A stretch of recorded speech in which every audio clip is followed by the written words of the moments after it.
ICC champions trophy మొదలైంది. ఇప్పటికే 4 మ్యాచ్లు పూర్తయ్యాయి. క్రికెట్ అభిమానులు ఎప్పుడెప్పుడా అని ఎదురుచూస్తున్న 5వ మ్యాచ్ రేపు ఆదివారం జరగనుంది. అదే భారత్-పాకిస్తాన్ మ్యాచ్. దాయాదుల సమరం ఎప్పుడూ రసవత్తరంగానే ఉంటుంది కాబట్టి ఈ మ్యాచ్పై ఇరు దేశాల అభిమానుల్లో భారీ అంచనాలున్నాయి. ఛాంపియన్స్ ట్రోఫీలో పాక్ భారత ఆధిపత్యాన్ని కొనసాగిస్తుందని ఆ దేశ అభిమానులు ఊహల్లో ఊరేగుతుంటే, భారత అభిమానులు ఈసారి గెలుపు తమదే అని ధీమాగా ఉన్నారు.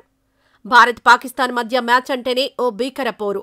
మ్యాచ్ జరుగుతున్నంతసేపు యుద్ధ వాతావరణమే. పక్క దేశంతో మన దేశం యుద్ధం చేస్తోంది, విజయం ఎవరిదో అంటూ రెండు దేశాల ప్రజలు ఎదురుచూసే అసలు సిసలైన మ్యాచ్.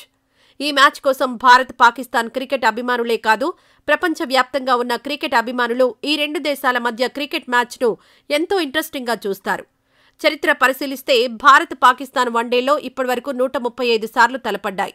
ఇందులో భారత్ 57 సార్లు విజయం సాధించగా, పాక్ 73 మ్యాచ్ల్లో గెలుపొందింది.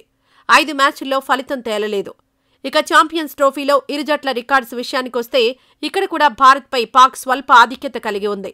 ఈ మెగా టోర్నీలో ఇరు జట్లు ఇప్పటివరకు 5 సార్లు ఎదురుపడగా, పాక్ 3, భారత్ 2 మ్యాచ్ల్లో గెలుపొందాయి. ఛాంపియన్స్ ట్రోఫీలో భారత్-పాక్ తొలిసారి 2004లో తలపడ్డాయి. ఈ మ్యాచ్లో పాక్ గెలవగా రెండోసారి దాయాదుల సమరం 2009లో జరిగింది. ఈ మ్యాచ్లో కూడా విజయం పాక్నే వరించింది.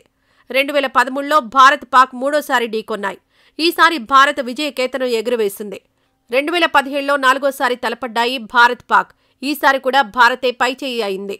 2017లోనే మళ్లీ భారత్-పాక్ మరోసారి 5వసారి బరిలో నిలిచాయి.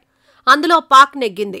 7 ఏళ్ల అనంతరం భారత్-పాక్ ఛాంపియన్స్ ట్రోఫీలో 6వసారి తలపడుతున్నాయి.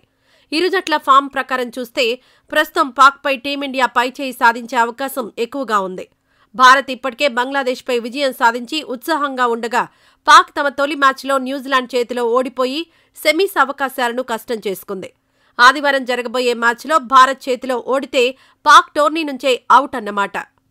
ఇటీవలి కాలంలో భారత్ సాధిస్తున్న విజయాలు, ఆటగాళ్ల ఫామ్ను దృష్టిలో పెట్టుకుంటే భారత్ గెలుస్తుందనే నమ్మకం భారత క్రికెట్ అభిమానుల్లో ఉండొచ్చు.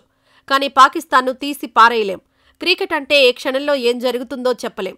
మొదటి 10 ఓవర్లలో ఓవర్కు 10 పరుగుల చొప్పున 100 పరుగులు చేసినంత మాత్రాన ఆ జట్టు 50 ఓవర్ల మ్యాచ్లో 400కు పైగా పరుగులు చేస్తుందని అంచనా వేయలేం. అలా అని 10 ఓవర్లలో అతి తక్కువ పరుగులు చేసి 2 లేదా 3 వికెట్లు కోల్పోయిన జట్టు అతి తక్కువ స్కోరుకే పరిమితమవుతుందని చెప్పలేం. అందులో క్రికెట్లో ఏ జట్టు విజయం సాధిస్తుందో మ్యాచ్ పూర్తయ్యే వరకు చెప్పలేం. రేపటి భారత్-పాకిస్తాన్ మ్యాచ్లో టీమిండియా గెలుస్తుందనే అంచనా వేస్తున్నప్పటికీ, పాకిస్తాన్ భారత్ను ఓడించేందుకు ఎలాంటి ప్రణాళికలతో బరిలోకి దిగుతుందనేది ఆసక్తి రేపుతోంది. ఈ మ్యాచ్పై ఇప్పటి నుండే ఇరు దేశాల ఫ్యాన్స్ పందాలు కాస్తూ, సవాళ్లు విసురుతూ తొడగొడుతున్నారు. మరి ఈ విజయం ఎవరిని వరిస్తుందో మరో 24 గంటల్లో తేలనుంది.